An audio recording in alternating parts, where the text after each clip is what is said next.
सभी को नमस्ते। साथियों, आज आपके सामने एक और महत्वपूर्ण जानकारी लेकर आया हूँ।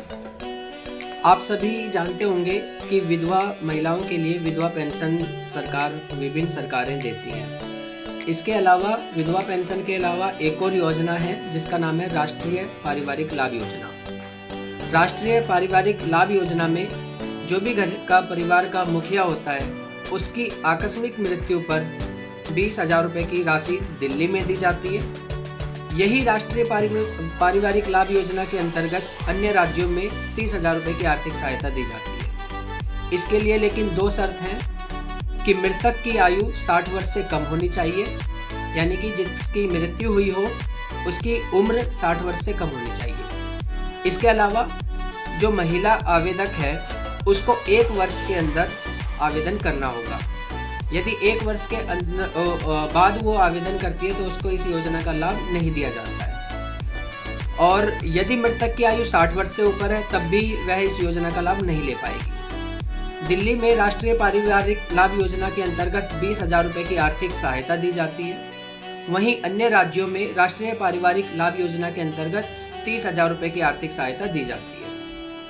अभी ताज़ा ही मामला है, हमारे ही क्षेत्र के कुछ परिवार के लोग जो थे बुराड़ी पुस्ते पर एक दर्दनाक हादसे में मौत का शिकार हुए। उसी में से एक परिवार जो है अपने गांव शिफ्ट हो गया उत्तर प्रदेश में। अब जब उस महिला को वहां से राष्ट्रीय पारिवारिक लाभ योजना का आवेदन कराना पड़ा तो आवेदक के जो सारे दस्तावेज हैं, यानी कि महिला के जो दस्तावेज हैं वो सभी उत्तर प्रदेश के बने हैं, उत्तर प्रदेश की निवासी है, लेकिन उसके पति का जो मृत्यु प्रमाण पत्र है वह दिल्ली का है। तो इस वजह से क्या होता है, प्रत्येक जगह कुछ ना कुछ लोग होते हैं जो पैसे लेकर के काम कराते हैं। तो ऐसे कई सारे लोग मिल जाते हैं जो विधवा महिलाओं से भी जो है बहुत भारी भरकम रकम लेकर जो है उनकी पेंशन बनवाते हैं, और या फिर उन्हें राष्ट्रीय पारिवारिक लाभ योजना का लाभ दिलवाते हैं। 30,000 रुपये की आर्थिक सहायता में से उस महिला से 7,000 रुपये की किसी ने मांग की,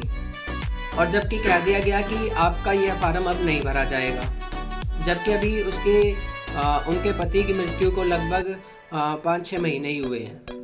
तो उसमें मैंने पूछा भाई क्या कारण है इसका, तो उसने बताया कि इनके पति का मृत्यु प्रमाण पत्र दिल्ली का बना हुआ है, वह यूपी का होना चाहिए। जबकि साथियों, मैं आपको एक और महत्वपूर्ण जानकारी बता दूं कि आवेदक का दस्तावेज उसी राज्य का होना चाहिए जहां से वह आवेदन करना चाहता है। उसके पति का मृत्यु प्रमाण पत्र भारत के किसी भी राज्य का हो सकता है। ऐसी कोई प्रतिबंध नहीं है कि मृत्यु प्रमाण पत्र भी उसी राज्य का हो जहां पर वो आवेदक आवेदन करना चाहता है। तो अभी कोशिश करेंगे कि उसका जो मृत्यु प्रमाण पत्र दिल्ली का बना है उसी के बिहाफ पर हम वहाँ पर उसका आवेदन कराएंगे, और अपने कार्यालय से ही करूँगा, क्योंकि जब मैंने उसका स्टेटस आज ऑनलाइन देखा तो उसमें अभी तक उसने जो है आवेदन की जो प्रक्रिया वो पूरी नहीं की है। तो आप ऐसा ही आवेदन जो दिल्ली में है राष्ट्रीय पारिवारिक लाभ योजना का जो आवेदन है वह मेरे कार्यालय से बिल्कुल निःशुल्क करा सकते हैं। हमारे यहाँ से, हमारे कार्यालय से आप किसी भी पूरी दिल्ली का किसी का भी विधवा पेंशन का आवेदन आप करा सकते हैं। जो भी साथी देख रहे हैं इस वीडियो को वह हम तक ऐसी जानकारी पहुँचाए। ऐसी महिलाओं के आवेदन करने का हमारे कार्यालय से कोई शुल्क नहीं लिया जाता है। और सबसे महत्वपूर्ण जानकारी और बताना चाहता हूँ लास्ट में कि ऐसा नहीं है कि पुरुष की मृत्यु पर ही यह लाभ जो है महिला को दिया जाएगा। यदि कोई परिवार ज़रूरतमंद है और उस परिवार में महिला कमाने वाली थी और पुरुष जो है कमाने वाला नहीं था, तो महिला की मृत्यु पर भी यह सहायता, राष्ट्रीय पारिवारिक सहायता जो है पुरुष को दी जा सकती है। ऐसे ही जो सहायता है अपने कार्यालय से लगभग 3 पुरुषों को अभी तक दिलवाने की कार्रवाई की है, और उनको वह सहायता मिली भी है। महिला की मृत्यु पर पुरुषों को वो आर्थिक सहायता मिली है। अगर कई परिवार में क्या होता है कि महिला कमाने जाती हैं, पुरुष किसी वजह से मान लो दिव्यांग हैं, डिसेबल हैं, या फिर किसी कारणवश से कमाने नहीं जा पा रहे हैं, तो ऐसे पुरुषों को भी यह आर्थिक सहायता दी जाती है समाज कल्याण विभाग के द्वारा प्रत्येक राज्य में। केवल जानकारी होनी चाहिए। इसके अलावा यह बात मैं फिर बार बार दोहरा रहा हूँ कि केवल आवेदक के ही सभी दस्तावेजों पर ज़्यादा ध्यान दिया जाता है। जिसकी मृत्यु हुई है उसके दस्तावेज कहाँ के हैं, कहाँ के नहीं हैं, यह कुछ भी निर्भर नहीं करता है। लेकिन अभी क्या हुआ, एक और मामला हमारा दिल्ली में ही आया कि एक महिला के पति के जो मृत्यु प्रमाण पत्र था उस पर निवास पता किसी अन्य जगह का लिखा हुआ था।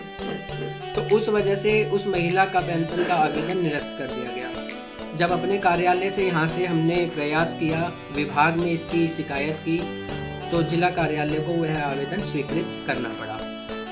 तो दोस्तों, जानकारी के अभाव में कई बार क्या होता है, कई सारे जो ज़रूरतमंद परिवार हैं वह कई सारी योजनाओं का लाभ लेने से छूट जाते हैं, या कोई ऐसा भी व्यक्ति होता है जो उनका नाजायज़ पैसे लेकर के उनका फ़ायदा उठाता है।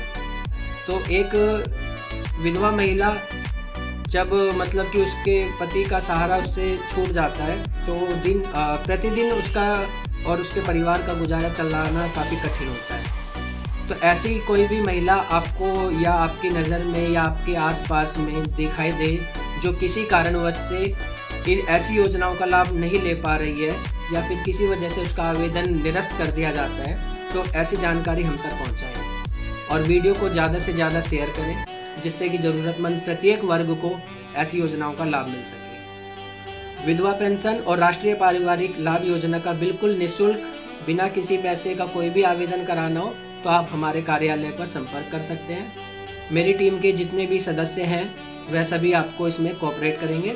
धन्यवाद।